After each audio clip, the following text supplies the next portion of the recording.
Hello everyone, welcome in the second video of Ansible series.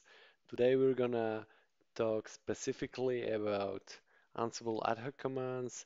We're gonna take a look at the most common usage of Ansible commands, and at the end of the video we're gonna take a look as well at Ansible ad hoc commands options that we can use along mm, Ansible so that we can make our life easier. The very first thing that I want to show you is the executable that is run whenever we run Ansible ad-hoc command. So if we run which Ansible, we will see the path to this executable. So this is the path, this is our executable that is run whenever we run Ansible ad-hoc commands. So let me clear this. And now, as you can remember from the previous video, by the way, for those who haven't watched, who haven't seen the previous video. I have two machines in my lab currently. The first one is used as Ansible controller, so I use this machine to manage the other machine in my lab network. And here I have this test machine against which we will execute different commands, which is a test bed for our training. So let's here provide our hostname pattern. This is the same machine that we used previously. And as the first module, we're gonna take a look at command module. And we specify -m command, and maybe we want to see who's logged in on the other machine.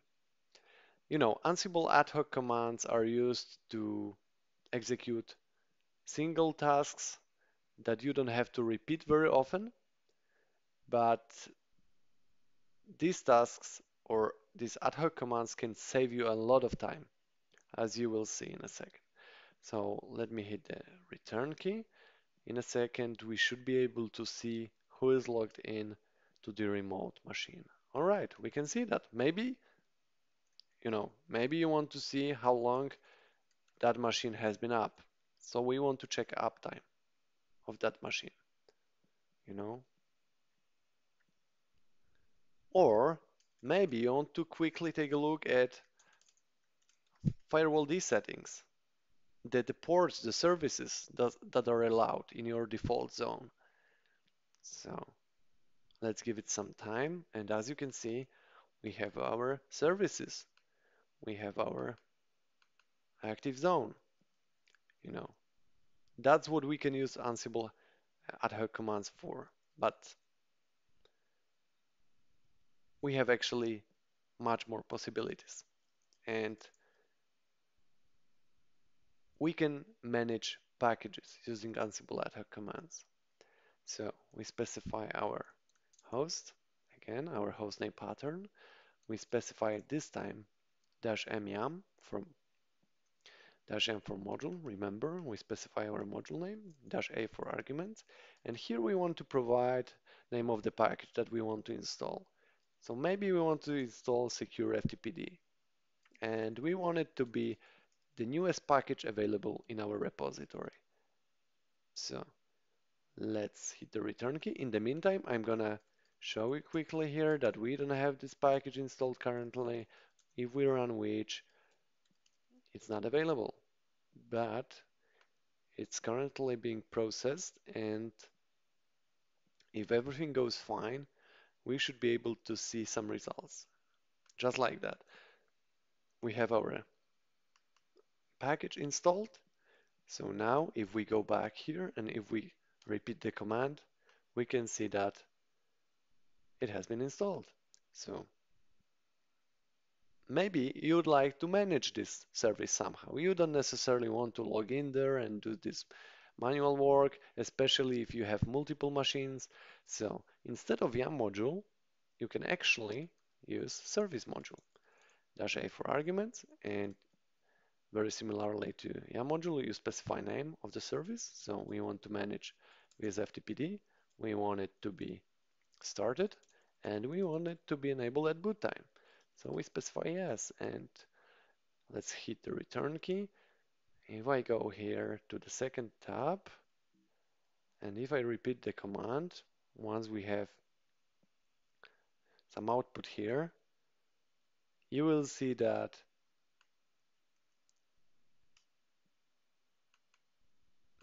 the daemon is up and running and is enabled. So that's how we can easily, manage packages, manage services using Ansible ad-hoc command. So maybe you want to copy some files to your remote machines. Let's imagine you have 100 machines. You need to copy some configuration file to all of them. So let's um, let's actually create some file txt. This is a test file that we will be copying to the remote node. So instead of service module, we're gonna delete this line. We're gonna specify copy module, and we're gonna specify source of the file that we want to copy. So it's under Ansible, file txt, and we need to provide destination on the remote machine. So equals temp, and we're gonna name it copied file txt. Let's close double quotation, and let's see how that works. As you can see here, if we go to temp directory, if we list our directory content, we have our copied file. So if we cut it, we have our file. If we start it, you can see that it was copied 1 minute ago. If you take a look at uptime here, you have the proof that everything is working fine. So let's go now to uh, some ad hoc, some Ansible options that we can use on the command line. So if we have many hosts, like let's imagine we have 100 hosts that we want to manage, we would like to use -f option, which stands for forks, for simultaneous processes that we can run against our managed machines. So by default, Ansible configuration file sets this option to 5. So if we take a look at our Ansible CFG file, you can see that forks value is set to 5. So if we have 100 machines, we'll not leverage parallelism. If we wanted to change this state, we can just provide here -f and do something like 100. Or we can use another option. Let's imagine that you want to run this command as a different user. Because by default, when we run this Ansible ad hoc command, we'll run this as the user that we are logged in as. So in this case, we'll run it as the root user. But we want to run it as Joe. I created this user earlier on the remote node. So I'm gonna specify as well -k, small k, for password, SSH password, because we want to provide this user's password in some way. And I'm gonna hit the return key, and we should be asked for the password. That's right, and I'm gonna provide the password. Actually, let me change something here because I don't know we can do this as well because we're copying to temp directory, so we don't have to have sudo. Oh, incorrect password. Wow.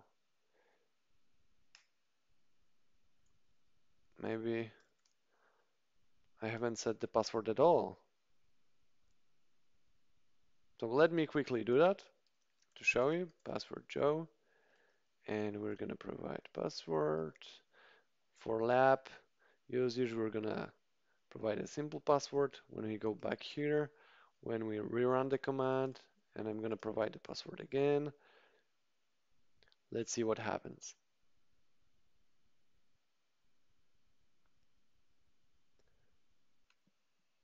We can see that the command has been successful, but the file hasn't been copied. As you can see, the state hasn't been changed because the file already exists there, so it has not been overwritten. So whenever you see yellow output, think of it as, changed state.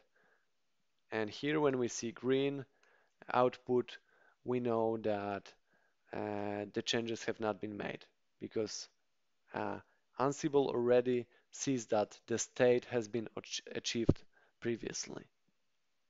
Okay, so let's clear the screen. And as the last thing, we're gonna just remove the user Joe from the remote system. So maybe we want to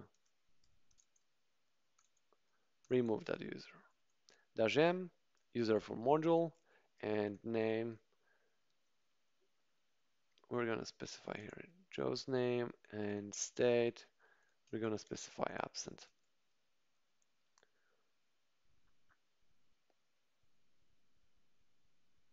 And in a second, the user should be gone. Changed true, so as I've already said, we have this yellow output, and now we can leverage command module cut to quickly cut etc pass wd to see if the user has been deleted already. All right, so we don't have our Joe user. Everything is working fine. That would be all for this video. Thank you for watching, and if you have any comments or any questions, please don't hesitate to put them in the comment section. Thank you and take care. Bye bye.